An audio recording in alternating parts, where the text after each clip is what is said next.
Bitcoin dropped below $100,000. The Fear and Greed Index is flashing extreme fear, and over $1 billion in leverage positions were just vaporized in one of the largest liquidation cascades of the year. Yet, if you look at the headlines, the news has never been better. The Fed is cutting rates and ending quantitative tightening, major crypto legislation has been signed into law, and a wave of altcoin ETFs are waiting for the green light. This has created a two-faced market, defined by a massive divergence between retail fear and institutional opportunity. Many are now convinced the bull market is over and the 4-year cycle top is in.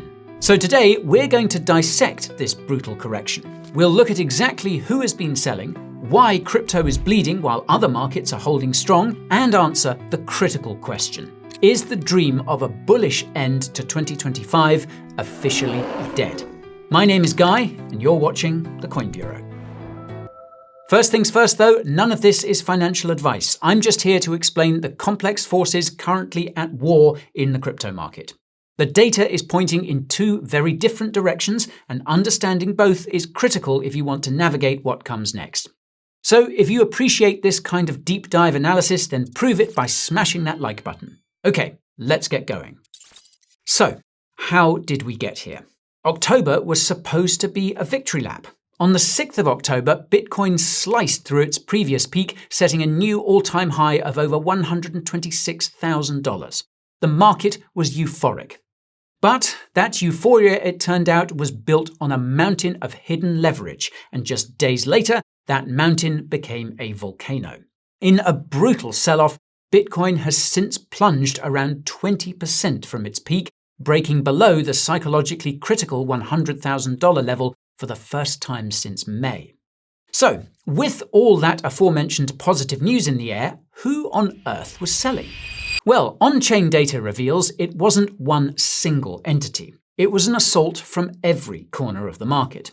First, you have the institutions. After months of relentless inflows, the spot Bitcoin ETFs saw a dramatic reversal. Over just 4 days in early November, they registered net outflows of $1.34 billion. Data from Farside Investors shows that BlackRock's IBIT was almost entirely responsible, suggesting a significant wave of profit-taking from the very players who kick-started the bull run in the first place. Then you have the OGs, the long-term holders. For years, the liquidity simply didn't exist for Bitcoin's earliest believers to cash out without cratering the price. But the arrival of the ETFs created IPO-like conditions. And according to Glassnode, these seasoned investors have been taking full advantage.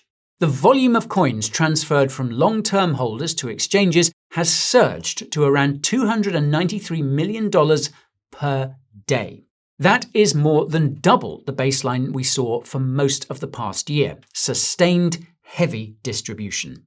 Next up, the miners. Following Bitcoin's failure to hold the $115,000 level, miners sold approximately $172 million worth of BTC. That's the single largest outflow from miner wallets in nearly 6 weeks. With operational costs rising, some miners are clearly choosing to de-risk and lock in profits amid the instability. And even corporate treasuries, the darlings of the crypto market over the last year or so, have started to sell. The collapse of the Bitcoin treasury company bubble is continuing to reverberate. In early November, Paris-based tech firm Sequans announced the sale of 970 BTC to help pay down its debt. While the company remains bullish long-term, this marks the first time a major publicly listed treasury company has sold a significant chunk of its holdings to service debt, adding yet another source of sell pressure. And finally, you have the leverage traders. The final nail in the coffin was a catastrophic liquidation cascade. As Bitcoin broke below its critical 200-day moving average, it triggered a wave of forced selling. According to CoinGlass, over $1.27 billion in leverage long positions were wiped out in a single day. To put that into perspective, that is one of the largest deleveraging events of the entire year. So, when you add it all up, you have institutions taking profit, OGs distributing, miners selling, corporations servicing debt, and leverage traders getting wiped out. A perfect storm of selling pressure. Which brings us to the next piece of the puzzle. While crypto has been in a nosedive, other markets have been holding up surprisingly well. The S&P 500 is still up over 16% year to date. Gold hit a record high of over $4,300 in October. So why is crypto getting hit so hard while traditional markets seem unfazed? Well, the first reason is simple capital rotation. Recent progress in US-China trade negotiations has sparked a frenzy in the semiconductor and artificial intelligence sectors. As capital floods into AI-related stocks like Nvidia and Micron, it has to come from somewhere. And right now, it seems to be coming out of more speculative asset classes like crypto. There's also the undeniable sense that, aside from liquidity, AI has sucked a lot of attention and mindshare away from crypto, a sector which thrives on both commodities. The second factor, meanwhile, is pure market exhaustion. As one analyst put it, quote, "Bad news is very bad for crypto right now, and good news barely moves the needle." In just 1 month, the Fear and Greed Index has collapsed from a reading of 74, firmly in greed territory, down to just 21, which is extreme fear. This signals that investors are defensive, participation is low, and risk appetite is completely depressed. And finally, there are the macro headwinds. The Federal Reserve's messaging has been cautious. While they did cut rates, their higher-for-longer narrative has strengthened the US dollar index, or DXY, which has climbed back above 100. Now, a strong dollar typically puts pressure on risk assets like Bitcoin, as it makes the dollar a more attractive safe haven. So, with all this bearish data, it's no surprise that many are calling it. The crypto bear market has begun. But is it really that simple? Well, let's look at the case for the bears. First, by any traditional definition, Bitcoin is already in a bear market. The 20% drop from the October all-time high of $126,000 technically meets the threshold. More importantly, Bitcoin has decisively broken below its 200-day exponential moving average. This is a key technical level that often signals a longer-term trend reversal. On-chain metrics from CryptoQuant are also flashing red. The MVRVZ score, which compares market value to realized value, has plunged below its 365-day moving average. Historically, when this happens, it indicates that upward price momentum has become weak and Bitcoin is either in a sharp correction or on the brink of a bear market. So, if Bitcoin can't hold $100,000, where could it go? Well, analysts are watching a primary support zone between $92,000 and $95,000. This area represents a key Fibonacci retracement level and also contains a CME gap, making it a powerful magnet for price.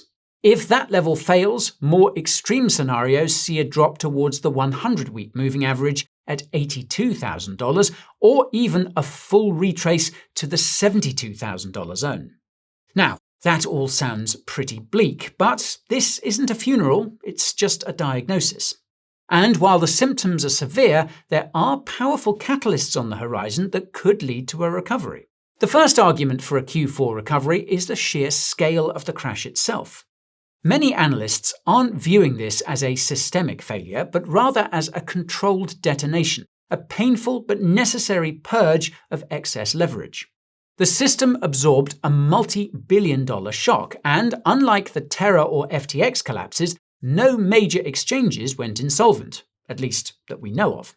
This painful flush-out of what analysts call weak hands could paradoxically create a much healthier foundation for a sustainable rally into the year's end. Now, the second and arguably more powerful catalyst is a shifting macro environment. While the Fed's tone has been cautious, the trend is undeniable. They are pivoting. We've had 2 consecutive rate cuts, and the market is still pricing in a third for the December meeting. More importantly, the official end of quantitative tightening on the 1st of December cannot be underestimated.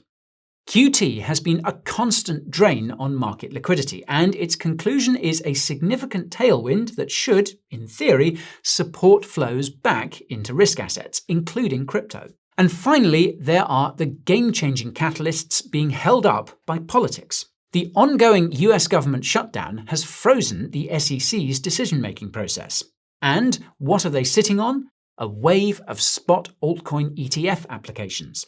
According to analysts and prediction markets, approvals for ETFs based on Solana, XRP, and others are seen as a near certainty once the government reopens. James Seyfarth of Bloomberg has stated that odds are as high as 95% for approval by the end of 2025. This represents a massive new pipeline for institutional capital to flow into the ecosystem. The shutdown is acting something like a dam, holding back a potential flood of liquidity. When that dam breaks, the market landscape could change very, very quickly. And this brings us to altcoins, which have been suffering even more than Bitcoin.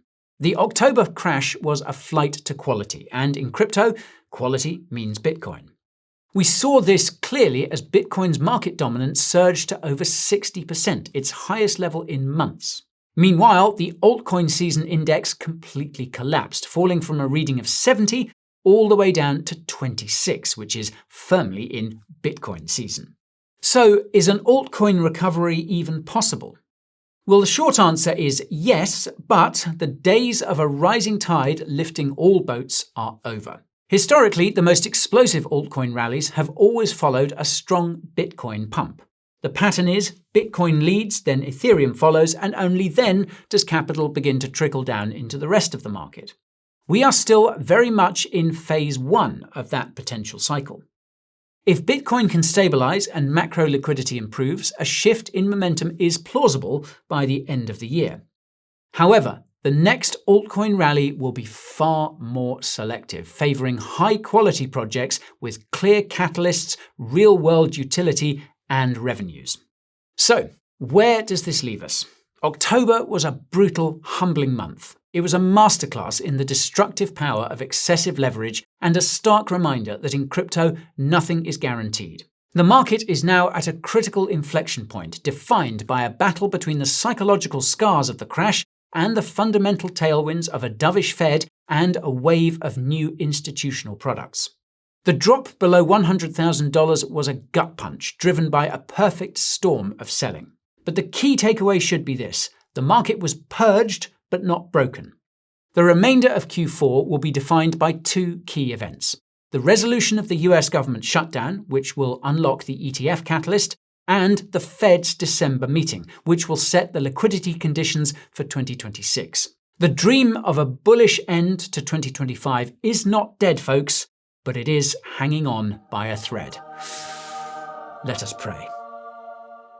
Okay, now, if you want to learn more about how the 4-year cycle might be changing because of institutional involvement, then you can check out our deep dive on that right over here. And if you're wondering how the rise of ETFs is fundamentally changing the structure of the crypto market, well, check out that video right over here. Okay, thank you all so much for watching, and I'll see you again soon. This is Guy, over and out.